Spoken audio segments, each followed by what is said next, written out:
नमस्कार मित्रांनो, स्वागत आहे तुमचं आमच्या डी मराठीच्या आणखी एका नवीन आणि रहस्यमय व्हिडिओमध्ये. थंडीचा कडाका आणि भोगीचे आगमन. पौष महिन्यातील कडाक्याची थंडी जेव्हा आपल्या शिखरावर असते तेव्हा निसर्ग आपल्याला सांगत असतो की आता बदलण्याची वेळ आली आहे. सूर्य धनु राशीतून मकर राशीत प्रवेश करण्यापूर्वीचा दिवस म्हणजे भोगी.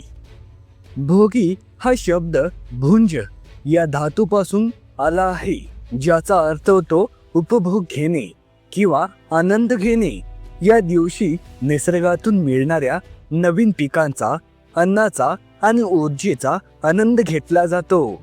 नको रे नको रे भोगी, सदा असू दे रे सुखी रोगी, अशी एक म्हण ग्रामीण भागात प्रचलित आहे, ज्याचा अर्थ असा की आजचा दिवस आपण आनंदाने साजरा करूया, जेणेकरून वर्षभर आपण चांगले राहू.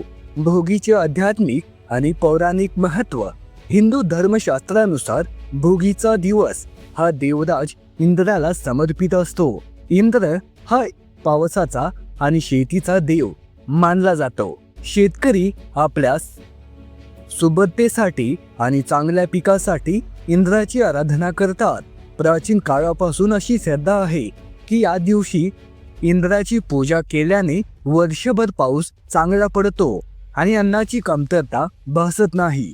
या दिवसाला इंद्र सण असेही म्हटले जाते. दक्षिण भारतात याच दिवसाला भोगी पोलन म्हणून ओळखले जाते. घराची स्वच्छता आणि जुन्यांचा त्याग.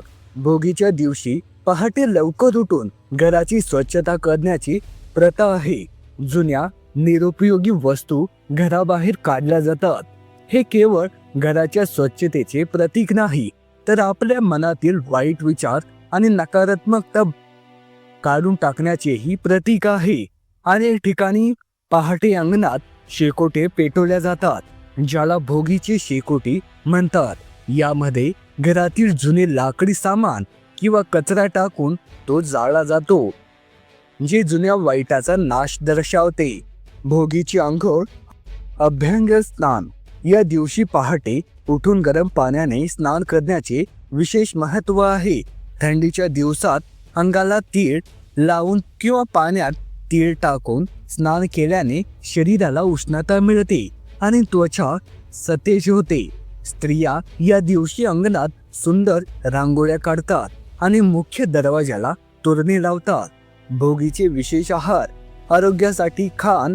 भोगीच्या दिवशी जे अन्नाचे महत्त्व आहे ते कदाचित इतर कोणत्याही सणाला नसेल. या दिवशी भोगीची भाजी आणि तीळ लावलेली बाजरीची भाकरी हे मुख्य पक्वान असते. या जेवणामागे एक मोठे वैज्ञानिक कारण दडले आहे. एक, भोगीची भाजी. मिक्स भाजी. या ऋतूत जे नवीन धान्य आणि भाज्या बाजारात येतात त्या सर्वांचा वापर करून ही भाजी बनवली जाते. यात ओले हरभरे, पावटा, घेवडा, वांगी, गाजर, बोरं, शेंगदाणे आणि हिरव्या पालेभाज्या यांचा समावेश असतो. याला काही ठिकाणी खेगट असेही म्हणतात.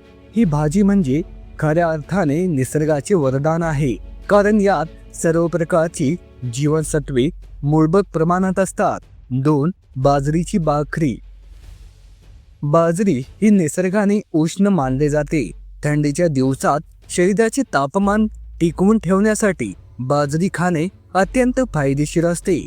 भोगीच्या दिवशी या भाकरीवर भरपूर पांढरे तीळ लावले जातात. तीळ हे सिंग असतात, जे हिवाळ्यात कोरड्या पडणाऱ्या त्वचेला आतून पोषण देतात. 3. मुगाची खिचडी आणि लोणी. भोगीच्या जेवणात साजूक तूप, लोणी आवर्जून वाढले जाते. खिचडी हा पचायला हलका आणि पौष्टिक आहार आहे. या दिवशी पूर्णत्वास नेतो. शेतकऱ्यांचा सण आणि कृतज्ञता. भारत हा कृषीप्रधान देश आहे आणि भोगी हा सण प्रामुख्याने शेतकऱ्यांच्या कष्टातून आलेल्या पिकांचा उत्सव आहे. शेतकरी आपल्या शेतातील पहिली पिकांचा अंश देवाला अर्पण करतो. नवीन आलेल्या हरभऱ्यांची पोळी पेटून त्यात काही भाज्या भाजून खाण्याची ही प्रथा काही ग्रामीण भागात आहे. निसर्गाने आपल्याला जे दिले त्याची परतफेड कृतज्ञतेने करण्याची ही संस्कृती आहे.